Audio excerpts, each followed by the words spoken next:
আমার ভাইয়ের আব্বারা তরুণেরা আসেন, তাহলে এতক্ষণ ধরে কিছু কথা বললাম, এখন আসেন সরাসরি রাসূলুল্লাহকে নিয়ে আলোচনা করব। আমরা নবীকে ভালোবাসবো তো?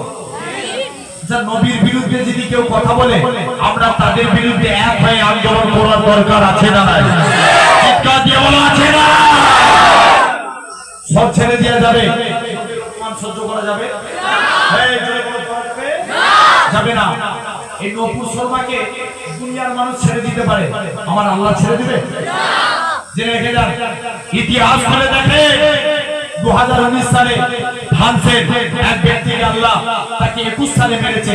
বাংলাদেশের তসলিমা নাসরিনকে আল্লাহ পঙ্গু করে দিয়েছে। আমাদের বিশ্বাস এই তসলিমা নাসরিন যে আমার আল্লাহ এই নূপুর শর্মাকেও শেষ করবে, ঠিক কি না? বিশ্বাস করি না করিনি? কারণ দুনিয়ার জমিনে নবীকে ভালোবাসতে হবে, বলি ইনশাআল্লাহ। সেই নবী আগমন দিবস উপলক্ষে মাহফিল, ঠিক না বলুন? তাহলে মানার মতো মানতে হবে। আমরা শুধু মুখে নয় অন্তর থেকে নবীকে ভালোবাসবো।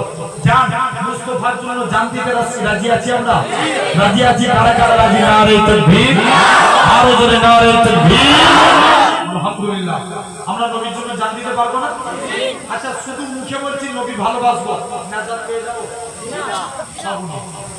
নবীকে ভালোবাসতে গেলে নবীর সুন্নতকে ভালোবাসতে হবে। কাকে? সুন্নত। নবী বলছে মান হাব্বা সুন্নতি, যে আমার সুন্নতকে ভালোবাসলো, ফাকাদ আহাব্বানি, সে আমি নবী আমায় ভালোবেসে নিল। জোরে বলে মান আহাব্বানি, যে আমি নবী আমায় ভালোবাসলো, কানা মাইফিল জান্নাত, আমি রাসূল কথা দিলাম তাকে জান্নাতে না নিয়ে যে আল্লাহর দয়ার জান্নাতে যাব না। তাহলে নবী সুন্নতকে ভালোবাসবো। আচ্ছা, এখানে অনেকে সুট প্যান্ট পরেছে, আছে না নাই? আমি আজকে আপনাদের একটা সুন্নত বলবো।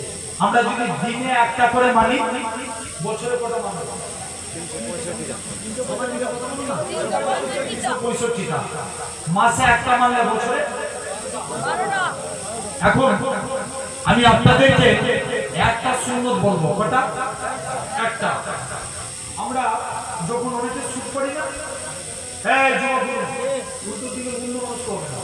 ভালো করে মনোযোগ দিয়ে শুনো, আমরা শুট করি তো? আচ্ছা, আমরা যখন শুট করি তখন আজ থেকে নিয়ত করব, যখনই শুট করব আগে ডান পা গলাবো, বলেন ইনশাআল্লাহ। হবে তো? আমরা যখন পাঞ্জাবি কি শার্ট জামা পরবো কি গেঞ্জি গায়ে দেবো, তখন আগে ডান হাতটা দেবো, ডান হাত। আমরা কাউকে কিছু দেবো ডান হাতে করে দেবো।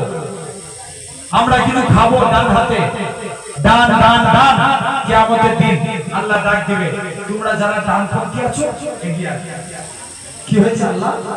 আল্লাহ বলবে আমার মুস্তাফা ডান সাইডকে ভালোবাসতো, তোরা যে আমার নবীর সুন্নত মেনেছিস, আমি আল্লাহ তোদের নাজাত দিয়ে দিলাম।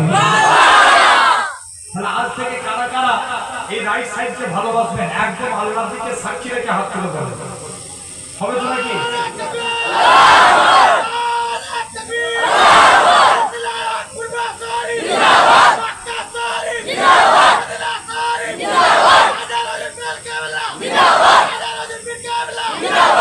আলহামদুলিল্লাহ, হাত নামান। তাহলে আজকে আমি একটা সুন্নত শিখিয়ে গেলাম, এই সুন্নত শিখালাম তো, আজ থেকে পালন হবে তো? কিয়ামতের দিনে বলতে পারবো আল্লাহ রাধাবল্লভ চকে গিয়েছিলাম, আল্লাহ আমার যুবক ভাইগুলোকে সহজ ভাবে একটা সুন্নত শিখিয়ে এসেছি, আমরা পালন করবো। তাহলে সেই নবীকে ভালোবাসবো। কোন নবী? যে নবী আল্লাহ মাকাম ইজ্জত কত দিয়েছে, সেই নবীর আল্লাহর মাসে আমরা বসেছি, ঠিক কি না ভুল? এমন নবী পেয়েছি, বলছেন আরবের তৎকালীন সময়ে রাসূলের ছেলেবেলার কিছু কথা বলি করবো।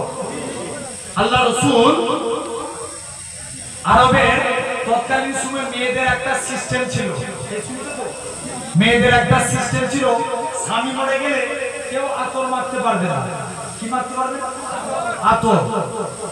আমাদের সমাজে একটা সিস্টেম আছে, স্বামী মারা গেলে মেয়েরা হাতে কি করে না, চুরি করে না, নাকে নাক ফুল করে না, পড়া যাবে?